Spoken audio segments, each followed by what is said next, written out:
उत्तरकाशी के धराली में 5 अगस्त को आई प्राकृतिक आपदा ने कई सवाल खड़े कर दिए हैं। खीरगंगा गाड़ में अचानक पानी के साथ भारी मलबा आने की वजह को तलाशने के लिए एसडीआरएफ NIM की संयुक्त टीम ने उस स्पॉट के कुछ विजुअल और जानकारी इकट्ठा किए। टीम ने खीरगंगा उद्गम स्थल तक उच्च स्तरीय रैकी एवं भौतिक निरीक्षण किया। देखिए हमारी खास रिपोर्ट। धराली गांव, जो कभी गंगोत्री यात्रा मार्ग पर एक व्यस्त पड़ाव के रूप में जाना जाता था, अब मलबे के ढेर में तब्दील हो गया है। 5 अगस्त की दोपहर को खीरगंगा में उफान के कारण अचानक बाढ़ और पानी के साथ भारी मलबा आने से चंद मिनटों में सब कुछ तबाह हो गया। वहीं अब इस तबाही के बाद जहां एक ओर युद्ध स्तर पर राहत और बचाव कार्य जारी है, तो वहीं दूसरी ओर इस घटना के पीछे की वजह को तलाशने का काम भी लगातार किया जा रहा है। इन कठिन और विपरीत परिस्थितियों में एसडीआरएफ और नेहरू पर्वतारोहण संस्थान की टीम खीरगंगा के उद्गम स्थल अध्ययन के लिए पहुंची। निम के प्रशिक्षक ने खीरगंगा घाट के बेस श्रीखंड पर्वत से वीडियो के जरिए इस संबंध में जानकारी दी है। अभी जिस बारे में हम बात कर रहे थे, अगर जो इसका स्टार्टिंग पॉइंट है जहाँ से ये टूटा है, असल में ऊपर वाला हिस्सा ग्लेशियर है। ग्लेशियर से एक छोटी सी स्ट्रीम वहाँ से आ रही है और ठीक उसके नीचे वहाँ पे हम लेक नहीं कह सकते, लेकिन वहाँ पे जो रिवर नीचे की तरफ आ रही है, इसके आसपास पूरा पानी भर गया होगा जो अनुमान है।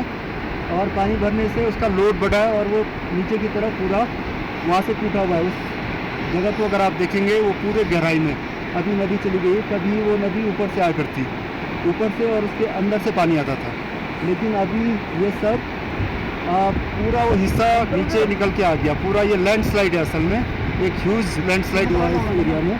और जो अगर हम इस साइड में जाएं, हमारा जो फ्रीक्वेंट पीक है उस बेस की तरफ जाए, तो उधर साइड से बहुत कम आया है, मतलब उस साइड से नहीं ज़्यादा आया है। एसडीआरएफ और नेहरू पर्वतारोहण संस्थान ने बताया कि इस निरीक्षण और सर्वे से आपदा के वास्तविक परिस्थितियों का वैज्ञानिक विश्लेषण संभव हुआ है।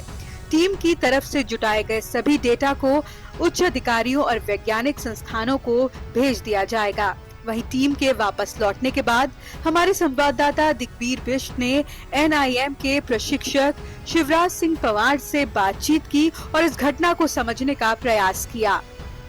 सुबह अर्ली मॉर्निंग हमने वहाँ से स्टार्ट किया और सिरकंड बेस पे हम लोग पहुँचे, तो जिसकी हाइट है 4800 मीटर वहाँ का हाइट है। तो उस जगह पे पहुँचने के बाद हमने देखा, दाएं बाएं सारे घूमे उस एरिया में कि कहाँ से ये प्रॉब्लम स्टार्ट हुई है, जो फ्लड आया, इतना बड़ा फ्लड या जो डिजास्टर आया। तो पता चला हमें कि जो मेन जो पीक है, असल में जो सिरकंड पीक है, वो 6133 मीटर है, काफ़ी ऊंचा पीक है। तो उसके ऊपर से जो भी ग्लेशियर आ रहा है, तो ग्लेशियर तो सेफ जगह अपना जगह पे, जैसे नेचुरल अपनी जगह पे है, और वहाँ से जो स्ट्रीम आ रही है वो भी अपने लाइन में बह रही है, उसमें कुछ टूट फूट नहीं है। लेकिन उसी के राइट में एक सिरकैलाश पीक है, बिल्कुल छोटी सी पीक है असल में, तो वहाँ पर भी एक छोटा ग्लेशियर है। तो वहाँ से जो स्ट्रीम आ रही है वो भी नेचुरल है, मतलब थोड़ी दूरी तक नेचुरल, मतलब ये आप समझिए कि 300 मीटर नीचे आने के बाद फिर वहाँ पे एक मिट्टी का बहुत बड़ा एक टीला वहाँ पे है। तो उस जगह पे क्या हुआ कि पानी भरने की वजह से, और दूसरा मेन चीज़ है कि बरसात, क्योंकि लगातार 3 दिन बरसात रही है वहाँ पे। तो जो हम वहाँ पे जो शेफर्ड लोग थे उनसे हमारी बात हुई थी, तो उन्होंने बताया कि भाई 3 दिन से लगातार यहाँ पे बारिश चल रही है, जिस वजह से ये छोटे छोटे नाले भी दिखाई दे रहे हैं इधर उधर।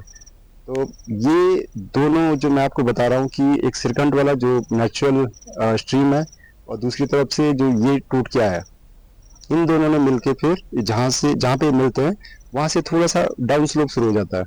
तो ये और 300 मीटर आगे अगर आप नीचे की तरफ आते हैं तो वहाँ से बिल्कुल डाउन शुरू हो जाता है, मतलब स्लोप बहुत डाउन है। तो वहाँ से इसने स्पीड पकड़ना शुरू किया, और जो हमने देखा है, जो नाले में हमारा जितना जहाँ तक हम देख सकते थे, तो उस जगह पे 2 जगह पे कहीं पे ब्लॉकेज हुआ है कि थोड़ी देर तक ही रुका है, फिर आगे बढ़ा है, फिर जब इसका और उसको बैकअप मिलता रहा, तो इस तरीके से 2 जगह से ये मतलब वहाँ पे जमा हुआ है। तो उसके बाद ये काफी फिर वो तेजी से सैलाब है। उम्मीद है कि एसडीआरएफ और नेहरू पर्वतारोहण संस्थान द्वारा जुटाई गई ये जानकारी भविष्य में आपदा प्रबंधन और जोखिम को कम करने में बेहद मददगार साबित होगी। फिलहाल राज्य सरकार और स्थानीय प्रशासन राहत और बचाव से जुड़े हर संभव प्रयास करने में जुटे हुए हैं। दूरदर्शन के लिए उत्तरकाशी से दिग्बीर सिंह की रिपोर्ट।